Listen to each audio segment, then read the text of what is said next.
Let's say China. China. China. China. China. China. There are next door neighbors, and you can actually see Russia from land here in Alaska. You go over to China.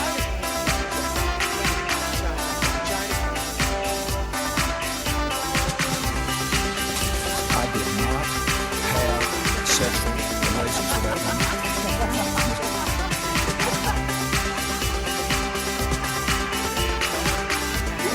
Trump statement, tweeting out insults to Angela Merkel. What's he doing? Ladies and gentlemen, please welcome your host. Yes. Hello, and welcome. I am James Andrews, and you are listening to So This Happened, the only news you need if your name is John, or Paul, or George, or Philip. It's Monday, the 28th of August 2017, and what a hell of a weekend. Let's see what happened. Well, a massive Category 4 storm plowed into the Texas coast. The president once again tried to reinstate his transgender ban in the military. An owl caused massive police disruptions in England. Oh, and also Donald Trump pardoned a racist. But let's start with the least exciting of those stories, the owl. Yes, an owl disrupted the police of Avon and Somerset in the United Kingdom. It flew into some power lines and people were unable to call 999, which is the British equivalent of 911, for a number of hours. Now, the good news is the owl was unharmed and it didn't realize just how many feathers it ruffled.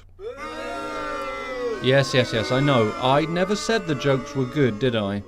Anyway, on to Texas, where this storm, Harvey, has caused unimaginable damage. The word on the street on Friday was that it could potentially be a massively dangerous storm, and unfortunately, those predictions did come through, and catastrophic flooding is expected to worsen throughout the week as Texas gets more rain from this thing. And it's estimated that there are 30,000 people who are going to be housed in emergency shelters because their houses are flooded. One of the most hard-hit areas is a place called LaGrange, Texas, which is right there on the coast near Galveston. And here's some voices from LaGrange.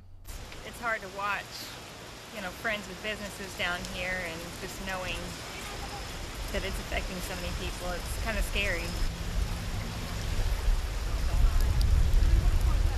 Well, I actually live one block from the evacuation area, but I just have such feelings of sympathy toward all the people who do live in the manufactured home parks, because they're completely covered with water. But these are my friends, these are my people. I'm down at the end of Water Street. I guess they didn't expect for the river to get this high, so we really just moved stuff up in the house, but It's devastating. I just have what's in my car.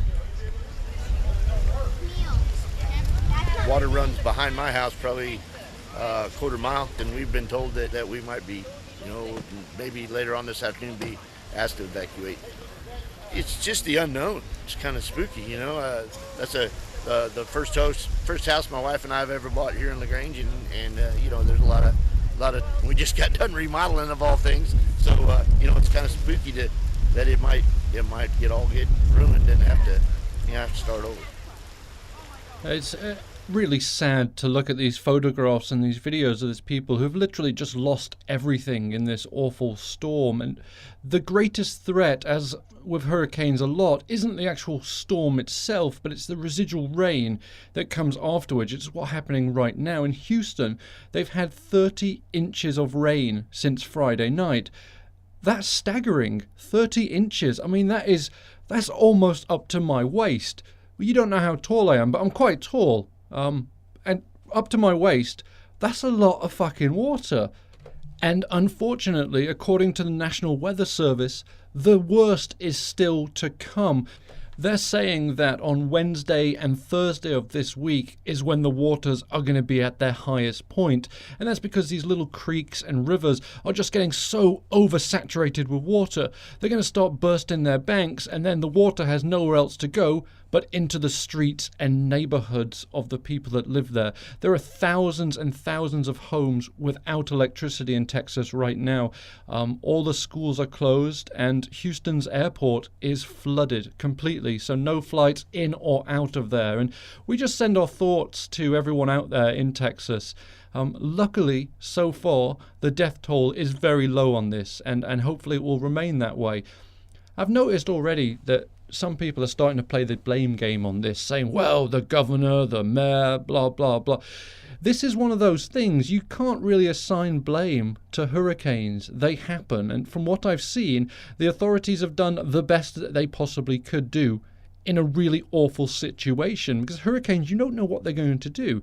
They're completely, you've got these maps, but if you look at a hurricane map, it's got like 1 million different lines of where the storm could potentially go. No one knows where it's actually going to go. People are saying, well, why didn't you evacuate Houston? You should have evacuated Houston. But can you imagine 2+ million people trying to get out of a city? That would have caused, in my mind, a much more dangerous situation than the floods that they're currently having. Trump flies there tomorrow, so we look forward to seeing what he has to say about it. And I really don't think we can assign blame. This is it's a natural occurrence, an act of God, if you will. So if you want to blame someone, blame God, I suppose. But in all seriousness, there are many places where you can donate money for people in Texas. And I urge, if you have a mind to do that, definitely do that, because they do need this now. Can you imagine just losing everything you own in a flood? It's staggeringly impossible to imagine unless you've been there. So if you want to donate money to them, that would be a wonderful thing to do. And in other news, the ACLU is suing Donald Trump. Yeah, they released a tweet this morning. It said, "Breaking, we're taking at real Donald Trump to court to challenge the unconstitutional transgender military ban." And of course what they're referring to is the first of Donald Trump's bizarrely timed announcements. As the storm was rolling into Texas, he decided to announce that, the transgender ban on the military is back on, and I'm going to make sure that it goes through this time. It caused a lot of people to be angry, not just at the transgender ban, which is appalling, but also at the timing of this, when the nation is about to hit potentially a very bad time.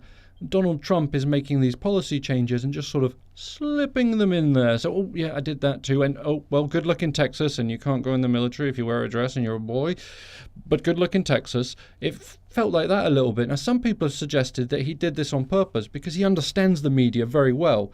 And he knew that it would sort of get press, but it would be sort of diminished because of what was happening in Houston. To a certain extent, that's true. But the thing with people is, we can do two things at once. We can walk and chew gum. So we can look at what's happening in Texas and send our love thoughts and keep an eye on that. But we can also see what the president's doing over here and say, wait a second, are we sure this is constitutional?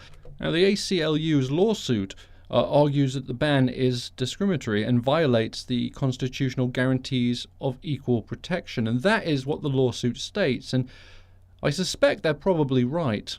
It's estimated that between 4,000 and 10,000 active duty military and reserve personnel are transgender.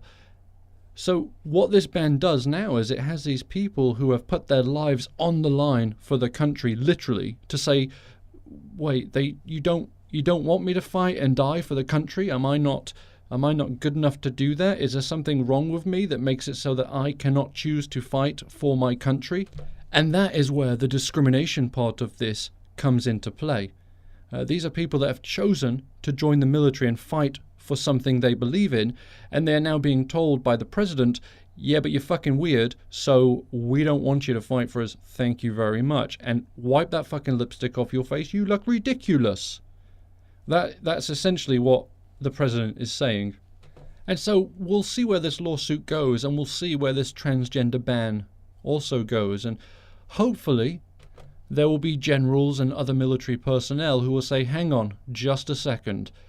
If you want to fight for your country and you're over 18, then by God, you can fight for your country. There shouldn't be an issue as to whether you're gay, bisexual, transgender, foreign, I suppose you couldn't. If you're foreign, you can't. That's fair play, actually. That's fair enough. But I lost my train of thought now. What was I? Oh, if you're gay, you're transgender, bisexual, straight, you can fight for this country. That's fine. And if this does get overturned, it'll be one more victory for beating bigotry in the White House. And speaking of bigotry in the White House, another one of Donald Trump's little slip this in while the United States is about to get pounded by the largest hurricane in over a decade. I'm going to pardon a racist, and of course that is Sheriff Joe Arpaio. If you don't know Sheriff Joe Arpaio, you've been living under a rock for the last few weeks, but just in case you have been comfortable underneath that rock, which, to be honest, isn't a bad place to be right now, Sheriff Joe is famous, or perhaps infamous is a better way of saying it, for some of his policies on the immigrants that he captures and keeps in his jail in Arizona. He had there a place called Tent City, which was essentially in the outdoors, in tents, as the name would suggest. Well, if you've ever been to Arizona, well, any time, but particularly in the summer, it's really, really hot. And these inmates were kept in these tents outside, and reportedly it was so hot that when they walked, the rubber on their shoes would melt. They were kept in these terrible conditions. Well, the courts ordered Arpaio not to do this, and he turned around and said, well, fuck you, and kept doing it. So he was held in contempt of court. The trial hasn't even happened yet. It was going to be happening, or the sentencing, rather, was going to be happening in October. But Donald Trump beat the punch there and said, no, you're a good man, I pardon you. And, of course, Sheriff Arpaio has been one of Trump's biggest supporters since time began, or at least it feels like since time began. I suppose it's only been a year or two. Even at the Republican National Convention, Joe Arpaio spoke, and you'll remember he said this. But my most important mission has just begun to help elect Donald Trump, President of the United States. So, of course, Donald Trump is going to pardon someone like that, because we all know he loves it when people love him. But this also sends a very powerful message to any of those people who are currently under investigation by Robert Mueller. They're saying now, well, wait a second, Donald Trump's got the back of people who support him, so if I get found guilty, maybe he'll just pardon me as well. And that's a very dangerous precedent to set. And another dangerous precedent that this sets is that Donald Trump is showing that he has absolute contempt for the legal process. Sheriff Joe was going through the legal process currently. He was awaiting sentencing. Well, Donald Trump said, no, we're not even going to do that. I'm just pardoning you right now. We're good to go. And that does, essentially, Donald Trump saying, yeah, I don't really trust the federal laws at all, so I'm just going to use my infinite wisdom and pardon this man. And a lot of people have come out and said this is not right. Even Paul Ryan said, you know what, it probably wasn't the right decision to pardon Sheriff Joe. The only people that seem to love this are his base, which is at most 34% of the country. So 34% of the country think, great, good on you, Donald. The rest of us kind of go, what the fuck are you thinking? We seem to say that every single day, don't we, since November? What are you fucking thinking? But again, this is just Donald Trump appealing to his base. He's not even trying to grow it anymore. He's given up trying to grow his base.